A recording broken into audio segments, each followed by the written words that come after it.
On the way home from the conference, if I took a small detour, I could stop at Conner Prairie, which is a living history site outside of Indianapolis. So I'm in Fishers, Indiana, to check out Conner Prairie, another living history site. It'll take a while to get through this if it's as big as the map looks. There's nothing like walking out in the park and the first thing you see is a hot air balloon.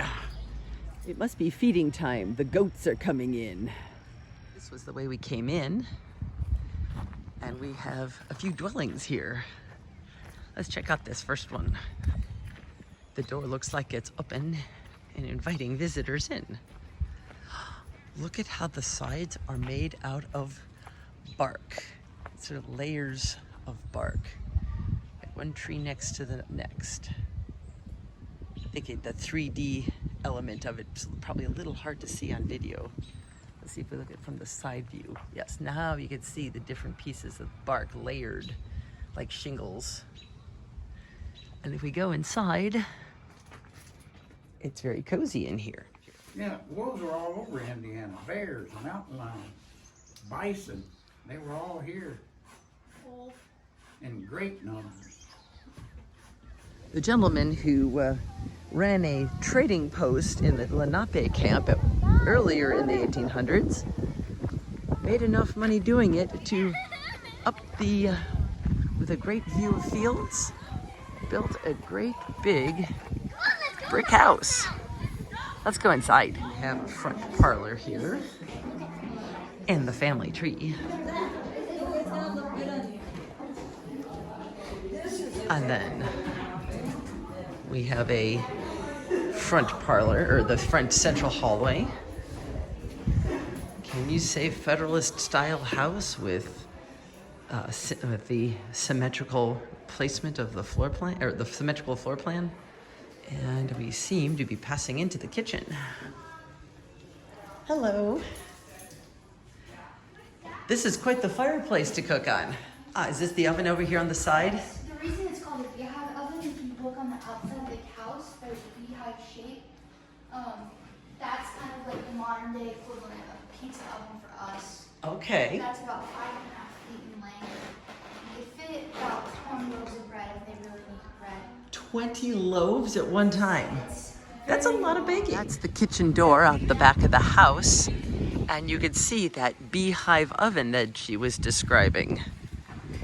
That is a lot of oven. So she wasn't kidding about being able to get 20 loaves of bread in there. Look at the difference between that wheel and your wheel. So, what is this? this is a modern Kiwi wheel. So it's called Kiwi because it's made in New Zealand. Yeah, so we kind of have a timeline, an evolution of spinning in here of, so our modern wheel, the flax wheel, the walking wheel, the wool wheel. And then I've also got a hand spindle. So, you know, we've got the drop spindle that these have been around for about 10,000 years. Our next stop is 1836 Prairie Town, which is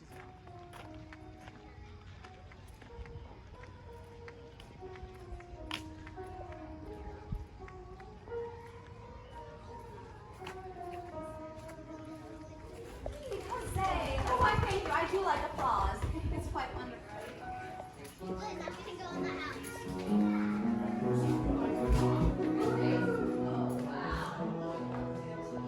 bedroom off to the right. We can see the bedroom in there, and we have a front parlor. Pass through the door to the dining room. A zine. So it is a piece of paper, and you fold it and cut it. So you take a piece of paper, rectangular piece of paper, you fold it in half, you fold it in half, you fold it in half, and this creates creases. And when it has been creased, you unfold it to be a fourth, and then you cut from the fold into the center. You unfold it, fold it over, and press it together, and it becomes a lovely little book. This house is a bit smaller than the last one we visited. It looks about the same size as the trader's cabin. Oh my. I think we found another, perhaps just another summer kitchen. We have herbs of all sorts drying in here. The gardens, presumably where all those fragrant herbs came from. If we flip around from the gardens, we have another home. I detect this a little smaller than the last place we were in. We walk right into the front room with the fireplace. And then behind it, with another fireplace, we get your bedroom. This blue building, I am detecting something very interesting going on inside. Hello. Hello. You look like you are a very busy carpenter today. I've got a busy bench here, don't I? Yeah. You do. What are you working on? Well, I have a lot of the kids try out to see if they'd like to be an apprentice carpenter, so that's what all the holes are for. So is this a hand drill they've been working It's with? a brace and bit. A brace and a bit. brace and bit. All That's right. a spade bit. Now we just have them drill a hole through a piece of poplar wood. These are mugs, and these are tankards. All right. And so, and we actually have probably 3 different sizes of tankards. All right. So I am curious. Why are you doing your sitting out here instead of in the store shopping? We all know how irresistible a store is. Well, it's my father and brother that run the store, so. Oh, you just really have no choice in the matter. Oh my goodness. They had me working today, but my nieces have come in and they're helping me out today, so. And your work basket is full of an amazing looking quilt. Oh yes, certainly. Here, I'll put my knitting down and show you. My fingers got tired of holding needles, and so now I'm holding knitting needles. Changing needles, it gives you a different feeling. I know. So I've gotten. Oh my goodness, your quilt is coming along amazingly. Thank you. Well, I've been working on it since January, and I've got quite a bit more back on the farm. But yes. So it's a flower of flowers. Yes, that's what I like to call it. Is very well stocked. I have a candle mold very much like this one. It's not too cold or too hot, it's kind of just room temperature right now. But it will cool that piece down very, very quickly in a matter of seconds.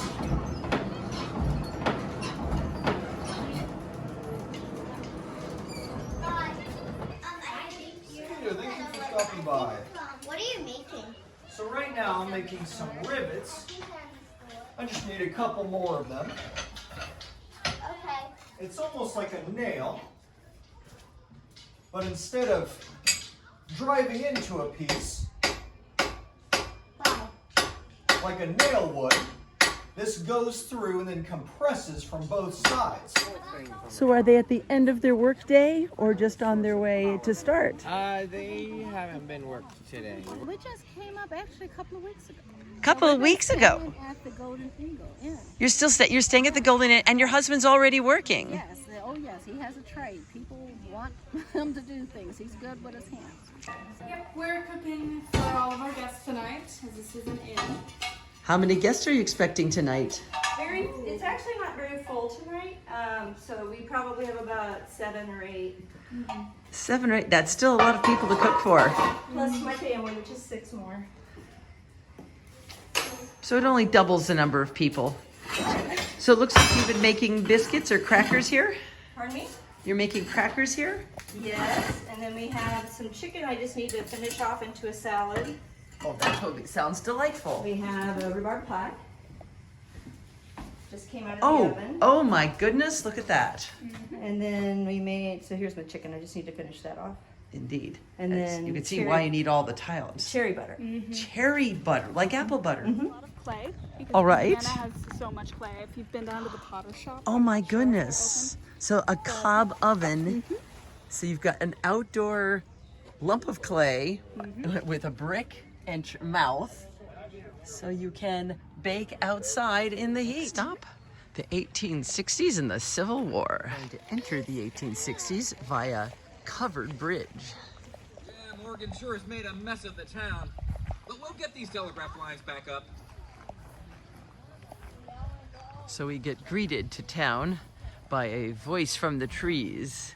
So this would apparently be a victim of one of Morgan's raids. Here, look at the corner of the train depot. It has suffered damage from Morgan's raid as well. It looks like the school has been repurposed here for a bit for the purposes of the war.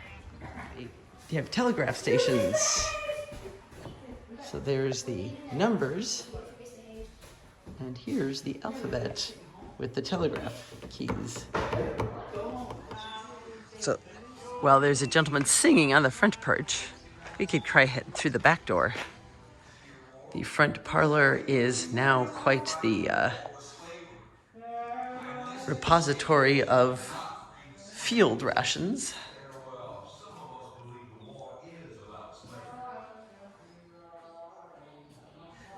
Quite a change in display style.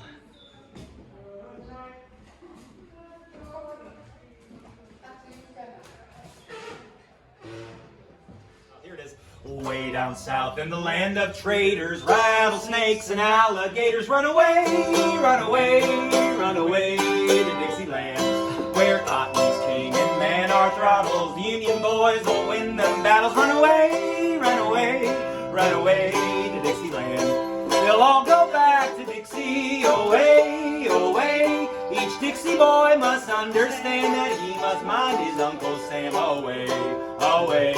They run on back to Dixie, away, away. All crying back to Dixie,